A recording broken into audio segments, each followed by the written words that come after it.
नमः शिवाय। हम में से बहुत कम लोग ऐसे होंगे जिन्होंने द्वादश यानी सभी 12 ज्योतिर्लिंगों के दर्शन किए होंगे। कोई एक दो के दर्शन कर पाया, कोई मन में ही श्रद्धा लिए बैठा रहा। शिव तो भाव के भूखे हैं, दर्शन भले न हो पाए, पर अगर मन में श्रद्धा हो तो हर ज्योतिर्लिंग की ऊर्जा हम तक पहुंच सकती है। आइए आज हम एक ऐसी यात्रा पर चलें जहां तन भले न जाए पर मन हर उस स्थान को स्पर्श करे जहां जहां शिव स्वयं ज्योति रूप में प्रकट हुए हैं।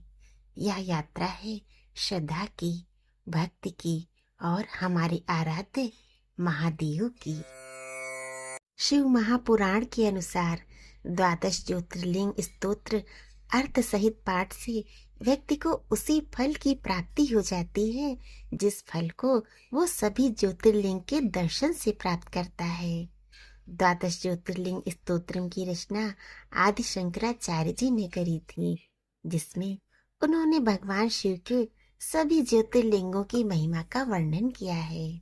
द्वादश ज्योतिर्लिंग स्तोत्र अर्थ सहित पाठ से मृत्यु का भय समाप्त हो जाता है और व्यक्ति लंबी आयु को प्राप्त होता है। इस स्तोत्र के नियमित पाठ से भगवान शिव की कृपा अति शीघ्र प्राप्त हो जाती है। यह एक प्रामाणिक और चमत्कारिक स्तोत्र है। जिस तरह 12 ज्योतिर्लिंग के दर्शन, पूजन, आराधना से भक्तों के जन्म जन्मांतर के सारे पाप समाप्त हो जाते हैं, उसी तरह इस स्तोत्र के पाठ से भक्त भगवान शिव की कृपा के पात्र बनते हैं। द्वादश ज्योतिर्लिंग स्तोत्रम।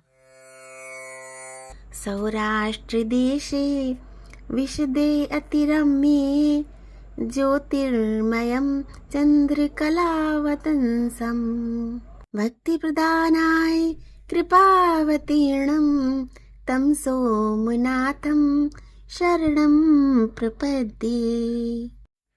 जो अपनी भक्ति प्रदान करने के लिए अत्यंत रमणीय तथा निर्मल सौराष्ट्र प्रदेश में दयापूर्वक अवतरित हुए हैं। चंद्रमा जिनके मस्तक का आभूषण है, उन ज्योतिर्लिंग स्वरूप भगवान श्री सोमनाथ की शरण में मैं जाता हूँ।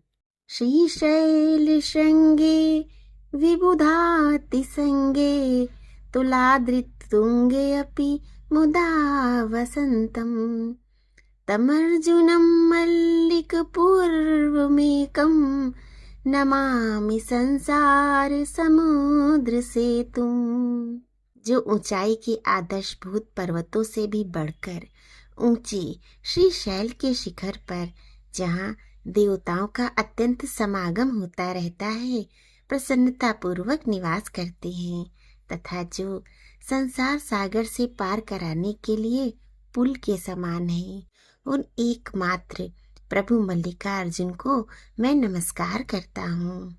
अवंतिकायां विहितावतारं मुक्ति प्रदानाय च सज्जनानां अकाल मृत्यो परिरक्षणार्थं वंदे महाकाल महासुरेशम। संत जनों को मोक्ष देने के लिए जिन्होंने अवंतीपुरी उज्जैन में अवतार धारण किया है, उन महाकाल नाम से विख्यात महादेव जी को मैं अकाल मृत्यु से बचने के लिए प्रणाम करता हूँ। कावेरी का नर्मदेयो पवित्रे समागमे सज्जनतारिणाय सदैव मान्दा त्रिपुरे वसंत मोंकारिणीशं शिवमेकमीडे। जो सत्पुरुषों को संसार सागर से पार उतारने के लिए कावेरी और नर्मदा के पवित्र संगम के निकट मानधाता के पुर में सदा निवास करते हैं, उन अद्वितीय कल्याण में भगवान ओंकारेश्वर का मैं स्तवन करता हूँ। पूर्वोत्तरे प्रज्वलिका निधाने सदा वसन्तं गिरिजासनीतं सुरासुराराधिपादिपद्यम् श्रीवैद्यनाथं तमहं नमामि। जो पूर्वोत्तर दिशा में चिता भूमि वैद्यनाथ धाम के भीतर सदा ही गिरिजा के साथ वास करते हैं, देवता और असुर जिनके चरण कमलों की आराधना करते हैं, उन श्री वैद्यनाथ को मैं प्रणाम करता हूँ। यामिये सदंगे नगरे अतिरम्ये विभूषितांगम विविधैश्च भोगैः सद्भक्ति मुक्ति प्रदमीशमेकं श्रीनागनाथं शरणं प्रपद्ये। जो दक्षिण के अत्यंत रमणीय सदंग नगर में विविध भोगों से संपन्न होकर आभूषणों से भूषित हो रहे हैं, जो एकमात्र सद्भक्ति और मुक्ति को देने वाले हैं, उन प्रभु श्री नागनाथ जी की मैं शरण में जाता हूँ। महाद्रिपार्श्वे च तटे रमन्तं सम्पूज्यमानं सततं मुनीन्द्रैः सुरासुरैरीक्ष्महोर्गादे केदारमीशं शिवमेकुमीडे। जो महागिरि हिमालय के पास केदार श्रृंग के तट पर सदा निवास करते हुए मुनीश्वरों द्वारा पूजित होते हैं तथा देवता असुर यक्ष और महान सर्प आदि भी जिनकी पूजा करते हैं, उन एक कल्याणकारक भगवान केदारनाथ का मैं स्तवन करता हूँ।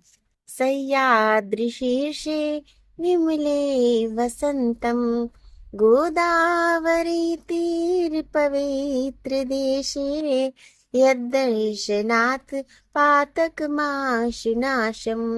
प्रयातिं तं त्र्यंबकमीशमीडे।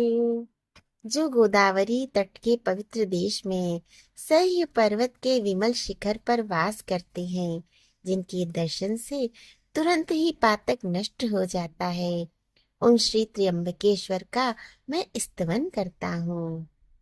सुताम्रपर्णी जलराशि योगे निबद्ध सेतुं विशिखैर संख्ये श्री रामचंद्रेण समर्पितं तं रामेश्वराख्यं नियतं नमामि। जो भगवान श्री रामचंद्र जी के द्वारा ताम्रपर्णी और सागर के संगम में अनेक बाणों द्वारा पुल बांधकर स्थापित किए गए हैं, उन श्री रामेश्वर को मैं नियम से प्रणाम करता हूँ। यमडाकिनी शाकिनी का समाजे निषेव्यमाणं पिशिताशनैश्च सदैव भीमादि पद प्रसिद्धं तं शंकरं भक्तहितं नमामि। जो डाकिनी और शाकिनी वृंद में प्रेतों द्वारा सदैव सेवित होते हैं, उन भक्त हितकारी भगवान भीम शंकर को मैं प्रणाम करता हूँ। सानंद मानंद वने वसंत मानंद कंदम हत पाप वृंदम वाराणसीनाथ मनाथ नाथम श्री विश्वनाथम शरणं प्रपद्ये। जो स्वयं आनंद कंद है और आनंद पूर्वक आनंदवन काशी क्षेत्र में वास करते हैं, जो पाप समूह के नाश करने वाले हैं, उन अनाथों के नाथ काशीपति श्री विश्वनाथ की शरण में मैं जाता हूँ। इलापुरे रम्य विशाल के अस्मिन् समुल्ल संतं च जगुद्वेरण्यं वंदे महोदारतर स्वभावं कृष्णेश्वराख्यं शरणं प्रपद्ये। जो इलापुर के सुरम्य मंदिर में विराजमान होकर समस्त जगत के आराधनीय हो रहे हैं, जिनका स्वभाव बड़ा ही उदार है। उन घृष्णेश्वर नामक ज्योतिर्मय भगवान शिव की शरण में मैं जाता हूँ। ज्योतिर्मय द्वादश लिंग का नाम शिवात्मानां प्रोक्तमिदं क्रमेण स्तोत्रं पठित्वा मनुजो अति भक्त्या फलं तदालोक्य निजं भजेच। यदि मनुष्य क्रमशः कहे गए इन द्वादश ज्योतिर्मय शिवलिंगों के स्तोत्र का भक्ति पूर्वक पाठ करे तो इनके दर्शन से होने वाला फल प्राप्त कर सकता है। श्रीमच्छंकराचार्य विरचितम द्वादश ज्योतिर्लिंग स्तोत्रम संपूर्णम। भगवान भोलेनाथ अपने सभी भक्तों पर अपनी कृपा दृष्टि सदैव बनाए रखें। प्रेम से बोलिए जय भोलेनाथ।